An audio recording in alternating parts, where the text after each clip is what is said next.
Virginie Tupillard, je suis psychopraticienne. J'accompagne depuis fort longtemps à la fois des personnes et également des équipes dans des organisations autour de la souffrance au travail et la violence au travail. Il y a deux dimensions. Il y a le harcèlement sexuel qui, lui, peut passer par des remarques grivoises, par les fameuses blagues sur les filles qu'on peut entendre de manière récurrente. Également, là aussi, avec cette dynamique qui vise à rabaisser l'autre et qui va d'ailleurs engendrer des pertes de confiance importantes et des problématiques de santé dans les deux cas. Et puis, il y a l'agression sexuelle qui, elle, est traitée juridiquement un petit peu différemment puisque, elle, là, on parle d'attouchement. On parle du coup de contact physique. Ce qui n'est pas forcément le cas dans le harcèlement sexuel, puisqu'il peut y avoir un harcèlement sans nécessairement avoir une agression physique en tant que telle. Et comment le problème souvent avec la notion de harcèlement, c'est de le borner, de le définir. Comment est-ce que on peut, si on est victime de harcèlement ou si on se sent victime de harcèlement, le prouver ou en parler? Ce qui n'est pas tout à fait la même chose. Donc, je crois que la première chose, c'est effectivement d'en parler. Alors après, c'est difficile, parce que beaucoup de victimes, en fait, n'osent pas parler, ont peur. Ont peur de perdre leur emploi, et tout un tas de raisons, et en particulier parce qu'elles ont honte aussi de ce qui se passe, et puis parce qu'elles ont totalement perdu confiance. Donc je crois que le soutien des collègues est important quand il peut avoir lieu. Donc ça, c'est pour la partie dire. Après, le prouver, ça veut dire aussi qu'en amont, et quand ça se produit, il faut savoir tracer les choses. Donc il faut savoir laisser des écrits, pas n'importe comment, pas à n'importe qui. Mais c'est important. Et puis, il y a également des soutiens dans les organisations qui existent. Il y a des services RH, il y a des comités d'entreprise, des CHSCT, des représentants du personnel qui peuvent être aussi des points de soutien. Et puis, il y en a à l'extérieur. À l'extérieur, vous avez le médecin du travail, qui est un interlocuteur tout à fait important en termes de harcèlement. Vous avez l'inspection du travail, qui est également en capacité d'agir. Et puis vous avez des associations, type l'association d'aide aux victimes, par exemple, qui va soutenir les victimes d'agression, de harcèlement en tout genre, par ailleurs. Vous avez des associations comme celle des mères et des familles. Enfin, voilà, il y a un certain nombre de structures qui existent et qui sont en mesure d'aider et de soutenir les personnes victimes. Et aujourd'hui, depuis l'année dernière, depuis l'affaire Weinstein, le mouvement MeToo, cette année avec la dénonciation de David Duval, on voit qu'il y a une libération de la parole des victimes. Est-ce que vous pensez que cette libération depuis 2017, elle va dans le bon sens, ou est-ce qu'au contraire, ça a été juste pour vous un moment de quelque chose de spontané, de fugace, et pas de changements concrets qui sont faits aujourd'hui dans les entreprises? Je crois que la parole se libère, en particulier chez les femmes, et que c'est une bonne chose. Après, parfois, il y a probablement des débordements sur un certain nombre de réseaux sociaux dont la façon dont c'est dénoncé peut-être. Ceci étant, je crois que la libération de la parole est importante. Je crois aussi qu'elle se libère depuis un certain nombre d'années, puisque d'ailleurs la justice, et le droit en particulier, est vraiment en évolution constante par rapport à ça. Il y a de plus en plus de jurisprudence, il y a des renforcements au niveau du code du travail, au niveau des procédures pénales, etc. Donc oui, je crois que ça avance lentement en France, parce qu'on a beaucoup de retard par rapport à d'autres pays. Moi, j'ai vécu en Grande-Bretagne il y a plus de 20 ans. C'est inimaginable. Ça ne peut même pas arriver. Il n'y a personne dans une entreprise anglaise qui vous fera des réflexions salaces ou des attitudes comme j'ai pu voir dans des entreprises en France. Ça ne se fait plus depuis, si tant est que ça s'est fait, ça ne se fait plus depuis fort longtemps. Et puis en Allemagne, si on parle du harcèlement de rue, il y a un monsieur qui a mis une main derrière d'une jeune femme dans la rue et il a directement été en prison, il a pris 3 mois de prison. Donc vous voyez que les pays latins fonctionnent un peu différemment. Et aujourd'hui, comment est-ce que vous ressentez par exemple le futur de la jeunesse vis-à-vis du harcèlement? Parce que le harcèlement en école d'ingénieur de commerce, en médecine, c'est quelque chose qui se sait, mais qui ne se démontre très difficilement. Bon, là, on a l'exemple de la Ligue du LOL, mais qu'est-ce qu'il en est bien de toutes les autres écoles où il se passe à peu près la même chose et ce n'est pas dénoncé, comment est-ce que les enseignants, les parents peuvent transmettre à leur progéniture l'idée que on ne doit pas devenir harceleur. Comment est-ce qu'on sait qu'on est harceleur? Parce que parfois, on n'a pas conscience qu'on est harceleur. On se dit c'est juste une blague grivoise, c'est juste une blague, c'est juste quelque chose comme ça, mais qui, en fin de compte, va affecter profondément la personne, la victime. Je crois qu'effectivement, l'éducation, elle est importante. C'est-à-dire que l'éducation que les parents donnent à leurs enfants, elle borne quand même beaucoup de choses. Donc ça, c'est un premier point. Après, j'ai envie de dire, il y a... Est-ce que le harceleur sait qu'il est harceleur? Probablement. Est-ce que ça va l'arrêter de le savoir? Probablement pas. Parce qu'on est aussi à certains moments dans des modes de fonctionnement qui, pour certains, sont pathologiques et pour d'autres, peuvent être liés, et ça c'est assez qualifiant, à des organisations qui sont devenues harcelantes. C'est-à-dire qu'en fait, quand vous avez des individus qui ont peur parce que la crise économique depuis 30 ans, peur de perdre son travail, les gens n'osent plus parler, ça demande du courage de parler. Donc c'est vrai que plus les gens sont soutenus et plus il y a du monde autour, plus la parole va pouvoir se libérer. Parce que un des phénomènes du harcèlement, ça va être d'essayer d'isoler la personne, et donc de la mettre à l'écart. Donc la parole, elle va fonctionner plus ou moins bien. Et effectivement, dans les écoles, c'est pareil. Je crois que c'est la dimension courage, c'est la dimension soutien qui va faire que les gens vont parler. Et c'est peut-être aussi de ne pas hésiter à rappeler des normes, à rappeler ce qui est permis, ce qui ne l'est pas, et à savoir sanctionner. C'est-à-dire qu'à un moment donné, s'il n'y a pas de sanction, ça ne changera pas. C'est aussi ce qu'essaie de faire la loi d'ailleurs, même si aujourd'hui, ce n'est pas forcément encore l'idéal, on s'en fout. Mais voilà, en tout cas, il y a des lois qui existent, on peut s'y référer. Donc je crois que ça passe aussi par la prise de conscience. C'est est-ce que ça paraît juste ce qui se passe là? Est-ce que moi je suis en accord avec ça? Puis après, c'est effectivement du courage. Et est-ce que vous, personnellement, vous êtes optimiste vis-à-vis de l'évolution des situations de harcèlement au travail et puis aussi de la notion de bien-être au travail? On retrouve de plus en plus que beaucoup de gens cherchent de plus en plus à se sentir bien dans leur travail, ce qui passe forcément par l'annihilation du harcèlement au travail. Est-ce que vous êtes optimiste vis-à-vis de ça? Je pense qu'il faut être optimiste. Alors aujourd'hui, il y a un gros travail de prévention qui est fait dans les entreprises parce que de par la loi, la responsabilité pénale incombe à l'employeur. Et qui dit protection des salariés dit qu'en fait, même un seul cas, c'est déjà trop au regard de la loi, puisque l'employeur doit avoir tout mis en place pour que ça ne se produise pas théoriquement. C'est plus facile à dire parfois qu'à faire, mais je crois que c'est une prise de conscience, c'est-à-dire que, et je lisais d'ailleurs encore ce matin un document sur le sujet d'un cabinet de conseil qui accompagne les structures depuis maintenant 5-6 ans, et qui sont obligés de faire un vrai travail de pédagogie, parce que finalement, à chaque fois qu'ils en parlent, les gens disent « mais non, il n'y en a pas chez nous, c'est pas possible », parce qu'ils n'ont même pas conscience de ce qui va relever du harcèlement. Donc je crois que la prévention et l'information, elle est importante. Ou alors, c'est des gens qui vont vous dire « mais il y a une rumeur ». Oui, mais les managers, s'il y a une rumeur, il y a un problème. Soit la rumeur est fausse, il y a quelqu'un qui ment, auquel cas, c'est un problème. Soit la rumeur est juste, et il y a encore un autre problème qui est peut-être celui du harcèlement. Donc je crois que plus on va informer, plus on va accompagner, et plus on va aussi sanctionner. Et je crois que le fait qu'aujourd'hui les femmes parlent, ça permet aussi qu'il y ait des sanctions. Plus les choses vont se libérer.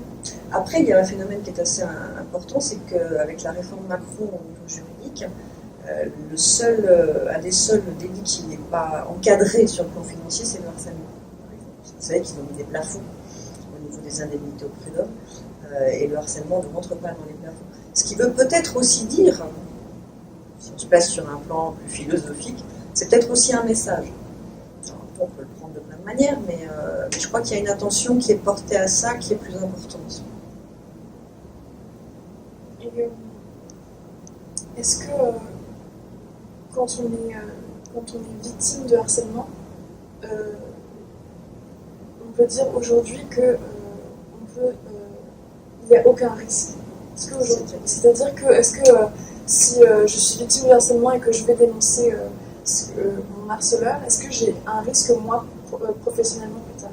Est-ce que c'est aussi ça, je pense, qui bloque beaucoup la parole des personnes, c'est la crainte des représailles et la faute de sanction, vous en parlez. Est-ce que aujourd'hui, est-ce que vous pouvez nous expliquer quelle est la situation des personnes qui ont été reconnues comme harceleurs dans l'après? Alors il y a eu moi j'ai vu pas mal de choses différentes. Si je prends le harcèlement sexuel, beaucoup de femmes ont parlé, beaucoup de femmes qui ont parlé se sont trouvées derrière à subir du harcèlement moral, de la discrimination et ont perdu leur emploi. Ça c'est une réalité chiffrée. Bon, c'est une première chose. Ceci étant, aurait-elle été bien si elle n'avait pas parlé? C'est un autre sujet. On peut aussi se poser la question. Donc vous dire qu'il y a zéro risque, il n'y en a pas zéro, c'est pas vrai. Même si la loi a tout fait juridiquement pour l'encadrer. Si je m'arrête simplement aux articles de loi, du risque, théoriquement, vous n'en auriez pas. Après, moi j'ai vu aussi sur des personnes que j'ai pu accompagner, où le fait d'avoir alerté de façon structurée, c'est-à-dire en ayant explicité les choses par écrit, en ayant mis en évidence des faits et des actes, ça a pu rétablir la situation. Et au contraire, ça a vraiment permis d'assainir et de mettre à l'écart les personnes qui ne se comportaient pas de la bonne façon. Voilà, je discutais aussi avec une copine des RH il y a quelques mois dans son organisation. Voilà, ils ont viré 2 personnes qui faisaient du harcèlement. Derrière, il y a eu des positionnements extrêmement clairs de la direction générale qui a fait des notes écrites, qui a fait des réunions avec l'encadrement, parce que ce sera tolérance zéro. Donc oui, après à un moment donné, je ne crois pas que se taire soit la solution. Vous dire qu'on risque jamais rien à parler, non. Personne ne pourra vous dire ça. Les articles de loi vous disent. Non, ce sont des articles de loi. Mais heureusement, il y a des choses qui finissent bien. Je crois que j'ai à peu près fait l'essentiel de ma question. Est-ce que vous voulez rajouter quelque chose que j'aurais pas abordé? Oui, moi je pense que votre avenir de manager, il est important là-dedans. C'est-à-dire que ce sera aussi, j'ai envie de dire, votre conscience à vous, votre prise de conscience aussi à vous, et le fait de tolérer ou pas qui changera la donne. Et ça, je crois que c'est vraiment important, parce que vous êtes en capacité de pouvoir changer des choses. Parce que vous êtes une génération aussi qui a peut-être été plus alertée, qui est aussi confrontée au cyberharcèlement qui n'existait pas pour les gens de ma génération. Et là, c'est encore pire, parce que c'est quelque chose qui peut échapper totalement. Donc je crois que c'est une vigilance qu'il est important que vous ayez. Mais une fois qu'on a pris conscience de ce qui peut être du harcèlement, en général, on y fait attention. Enfin, il n'y a pas de raison de tomber dedans. C'est aussi une question de courtoisie vis-à-vis des personnes avec qui on travaille, de respect vis-à-vis d'elles. Donc, alors c'est vrai qu'il y a eu des dérives ces dernières années, parce qu'il y a eu des passages à l'acte qui ont eu des dérives, il y a 30 ou 40 ans, qui signent aussi des pertes de repères. Et qu'à un moment donné, le cadre, il n'était probablement pas clair, ou pas appliqué. Or, c'est comme un enfant, quand il fait une bêtise, vous ne le laissez pas faire, vous n'allez pas le laisser aller sauter de la falaise. Vous allez lui expliquer les choses, et puis s'il continue, à un moment donné, il va peut-être avoir une punition, mais ce n'est pas pour lui faire du mal, c'est effectivement pour le préserver. Donc je crois qu'à un moment donné, cette notion de cadre, elle est vraiment fondamentale dans l'entreprise. Et elle demande aussi de la ténacité, elle demande de la justesse, c'est un équilibre permanent. C'est jamais quelque chose qui est acquis. Et manager, c'est ça. C'est à la fois de la bienveillance, c'est de la justice, c'est cette recherche permanente de justesse. Je ne dis pas de justice, hein, même si ça en fait partie, mais de justesse et d'équilibre.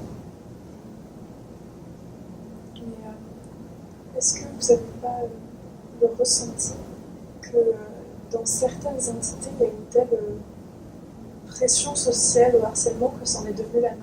Et ça, c'est très dur je trouve, à en trouver la racine. Par exemple, justement, je pense toujours aux écoles. Je trouve qu'il y a dans l'inconscient collectif, c'est vraiment le harcèlement, aussi petit soit-il, est vraiment la norme. Et quand c'est des institutions qui sont là depuis presque un siècle, 30, 50 ans, comment est-ce qu'on va à la racine de ça? Parce qu'on a beau se dire qu'effectivement, nous qui sommes jeunes, qui sommes alertés vis-à-vis de ça, qui sommes conscients de tout ça, on sera moins enclin à avoir ce genre de pratique. toutefois, dans la réalité, c'est quand même, il y a quand même beaucoup de cas qui montrent que c'est quand même vraiment pas acquis. Sans doute. C'est sans doute pas acquis. Après, moi, je vous invite dans des cas comme ça, et je ne sais pas les exemples que vous avez en tête, mais vous avez dans des établissements, des écoles universitaires, des universités, il y a des structures qui sont là pour vous aider. J'imagine qu'il y a, d'abord, il y a une direction, il y a des profs, dans certains cas, il peut y avoir des assistantes sociales, il y a des services, notamment à l'université, des services médicaux, etc. Je crois qu'il ne faut vraiment pas hésiter à faire appel à ça. Y compris, d'ailleurs, je pense à la médecine universitaire, je ne sais pas si vous dépendez d'eux, mais je crois que c'est ça. Et plus il y aura de gens qui feront appel à ça, plus un directeur d'établissement, il ne peut pas cautionner ça. Aujourd'hui, il ne peut pas. Parce qu'en plus, si ça commence à partir sur les réseaux sociaux, et vous savez mieux que moi comment ça peut aller vite, vous imaginez bien que c'est pas imaginable, que c'est pas pensable. Donc je crois qu'il faut aussi à un moment donné se dire, est-ce que j'ai peur de la peur qui fait peur, ou est-ce que ma peur elle est fondée ou elle ne l'est pas. Et oui, il faut oser parler, bien sûr. Ça me paraît... Le silence, c'est celui qui tue. C'est le silence qui tue, parce que quand vous vous taisez, quelque part, vous cautionnez ceux qui harcèlent. Vous les protégez. Donc à un moment donné, c'est aussi un arbitrage interne. Moi, je crois fondamentalement aussi aux valeurs des individus qui vont changer les choses. Dans des services qui sont pilotés par des personnes équilibrées, avec des valeurs fortes, des valeurs humaines, en général, vous n'avez pas de dérive, ou elle ne dure vraiment pas longtemps. Après, et vous évoquiez cette notion d'organisation, c'est vrai que, notamment Marie Betzé, elle en parle dans son bouquin, mais elle donnait des exemples d'entreprises, vous savez, qui gèrent des plateaux téléphoniques où les gens font du marketing téléphonique en non-stop. Et on se rend compte que là, la pression, comme vous le disiez, elle descend, elle part du haut et elle descend. C'est-à-dire que les personnes sont devenues des robots. Ils doivent lire des textes. Ils n'ont pas le droit d'en dériver d'une virgule. Donc ils n'ont plus aucune... Il n'y a plus de sens à ce qu'ils font. C'est-à-dire, si on décroche un téléphone, on débite son texte, on raccroche un téléphone. Avec cette pression qui est, je dois passer tant d'appels au quart d'heure, tant d'appels à l'heure, etc., etc. Et avec derrière des managers qui vont aller vérifier. Et les gens, ils tiennent pas. Mais les managers qui vérifient, ils ne vont pas forcément tenir beaucoup plus longtemps. Donc après, c'est aussi des choix personnels. Peut-être qu'il y a des structures qui vous conviendront pas. Malheureusement, j'aimerais bien qu'on arrive à changer le monde, mais ça va vous demander un petit peu de temps. Mais je crois qu'il y a des choses qui bougent. Quand même, et puis c'est surtout un sujet que votre génération a moins jusqu'à votre âge, il en parle beaucoup avec ses amis hommes et ses amis femmes. Moi, quand j'avais 20 ans, 22 ans, ce n'était pas des sujets d'actualité du tout. Donc vous voyez, les choses, elles évoluent. C'est pour ça qu'on fait ces choses. Ouais, donc il faut vraiment rester optimiste là-dessus. Mais c'est vraiment la parole. Et oser soutenir. Parce que le travail, il tue. Aujourd'hui, il peut tuer. Parce que ce qu'il faut avoir en tête aussi, et ça c'est important, c'est que les gens qui ont subi des processus de harcèlement, derrière, il y a des séquelles. On voit, il y a des gens qui sont morts. Il y a eu des suicides, je ne sais pas si vous vous en souvenez, on en avait parlé dans la presse, mais il y a eu des gens qui ont fait des accidents de santé avec des infarctus majeurs, avec des cancers, avec un certain nombre de choses qui sont extrêmement dangereuses pour leur santé.